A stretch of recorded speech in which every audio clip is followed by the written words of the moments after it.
રંગીલું રાજકોટ હવે ખાડેલું રાજકોટ બન્યું હોય એમ ઠેર ઠેર ખાડાઓથી લોકો પરેશાન થયા છે। રાજકોટ અમદાવાદ હાઈવે પર આવેલા માલિયાસણ ગામ નજીક લોકો તેમજ વાહન ચાલકોએ વિરોધ નોંધાવ્યો। 7 હનુમાન મંદિરથી સોખડા ગામ તરફ જવાના રસ્તે કાદવ કિચડનું સામ્રાજ્ય જોવા મળી રહ્યું છે।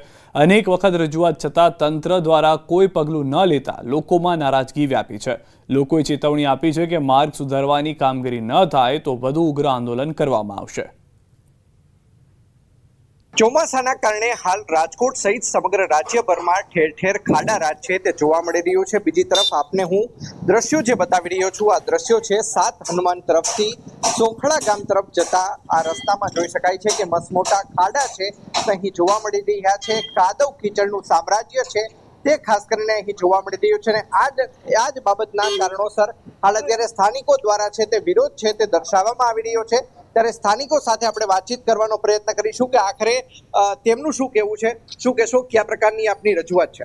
અમારી રજૂઆત એવી છે કે જે વિસાવદરની અંદર વાતો કરતા પેરી જેવા રોડ છે એના અડધા ભાગના એ રોડ રિપેર કરે ને તો એમને થાય કે અમે અમારા રોડ રિપેર થયા। છેલ્લા 4 વર્ષથી આની પરિસ્થિતિ અને અનેક ગામના સરપંચોએ, અમુક તાલુકા પંચાયત સભ્ય, જિલ્લા પંચાયત સભ્ય અનેક વાર રજૂઆત કરવા છતાં તંત્ર કોઈ પણ પ્રકારનું ધ્યાન દેતી નથી।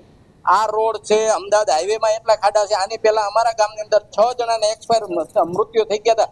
તે દિવસે પણ અમે રજૂઆત કરેલી, પણ હજી લગી આજથી લગી સરકારે કોઈ પણ પ્રકારનું ધ્યાન દીધું નથી। તો આ તાત્કાલિક ધોરણે અમારો રોડ બને અને તાત્કાલિક ધોરણે ચાલુ થાય એવી અમારી સરકારશ્રીને અપીલ છે। ગામથી ગામ જોડતા માણસ જઈ શકે, ખાલી વાતુના બંકા જ મારે છે આ સરકાર। શું કહેશો, ખાસ કરીને આ જે રોડ છે અહીંયાથી કેટલા ગામમાં આગળ જવાનો રસ્તો છે ને હાલ કયા પ્રકારની હાલત છે? અત્યારે આ જે અમદાવાદ હાઈવે છે ત્યાંથી હનુમાનથી આપણે સોખડા તરફ જતો રસ્તો છે। અહીંયા 8-10 ગામની લોકોની અવર જવર છે। હજારો બાઇકો તથા અહીંયા ટ્રાન્સપોર્ટેશનના વાહનો પણ અવર જવર છે। અને આપ જોઈ શકો છો કે રસ્તામાં તમે જોવો ક્યાંય પણ પ્રકારની ડામર હોય એવું તમને દેખાતું નથી।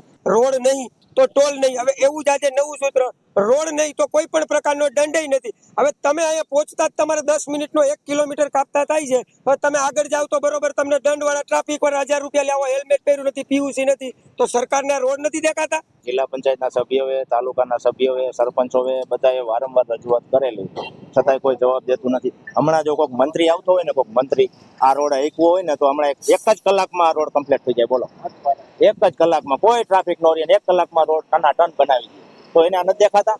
આ મંત્રીને જ રોડ હારા જોઈશે, પબ્લિકને નથી જોતા? તંત્રની જ બેદરકારી છે। ચોક્કસ તો લોકો છે તે તંત્રની જ બેદરકારી ગણાવી રહ્યા છે। હું કેમેરામેનને વિનંતી કરીશ કે તે આ દ્રશ્યો છે તે બતાવવાનો પ્રયત્ન કરે। જોઈ શકાય છે કે અહીંયા કાદવ કીચડનું સામ્રાજ્ય છે તે જોવા મળી રહ્યું છે। બીજી તરફ લોકો છે તે હવે સૂત્ર પણ આપી રહ્યા છે કે રોડ નહીં તો ટોલ નહીં, અને સાથોસાથ રોડ નહીં તો દંડ નહીં, અને રોડ નહીં તો ટેક્સ નહીં, આ પ્રકારના સૂત્રો છે તે આપી રહ્યા છે।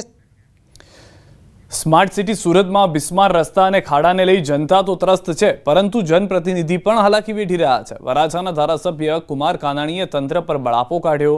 બિસ્માર રોડ રસ્તા માટે ધારાસભ્યએ તંત્રને જવાબદાર ગણાવ્યું। કુમાર કાનાણીએ કહ્યું કે ખરાબ રસ્તા અંગે લોકો અમને રજૂઆત કરે છે। સંકલન બેઠકમાં પણ વહીવટીતંત્ર પાસે જવાબ માંગ્યો હતો